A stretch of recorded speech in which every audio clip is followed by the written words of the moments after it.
Hi everyone, my name is Coach Amanda and I'm here with my best pal Logan. Welcome to Food Tip Tuesday.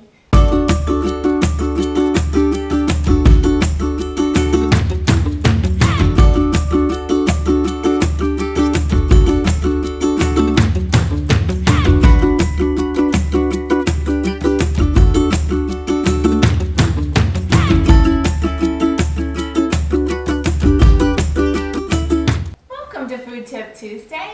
We are going to be making lemon tarts today. Hey Logan, guess how many calories are in a lemon? 200. Oh, that's a lot. Pretty close, but it's actually 20.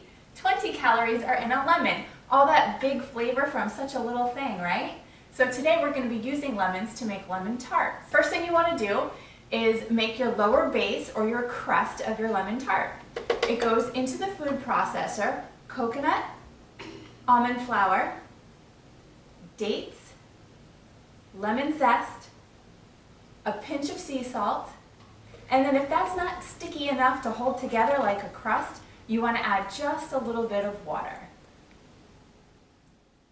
Next, we're going to make the tart filling. That's that creamy lemon flavored top. This is going to include lemon juice, monk fruit sweetener, eggs, lemon sorbet protein. This is this very clean protein I have right in front of me. Cornstarch and coconut oil warmed to liquid. Now there's a couple of tips in this recipe I want to share.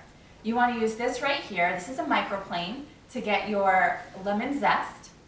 And the second, it is sharp. Yeah, it's sharp, so you have to be careful with it. And the second tip is that you want to warm your eggs to room temperature, because if you put them into your coconut oil that's been warmed to room temperature and they're too cold, it might make that coconut oil chunky. And then your creamy layer on the top is a little bit not so creamy. So that's it. So the crust goes into your little tart dishes and then you pour your filling over the top. You bake the whole thing for about 15 minutes until that creamy top layer is no longer jiggly at 300 degrees. I would cool them at room temperature and then refrigerate them after that. We hope you enjoy them and we will see you again next week on Food Tip Tuesday. Bye. Bye.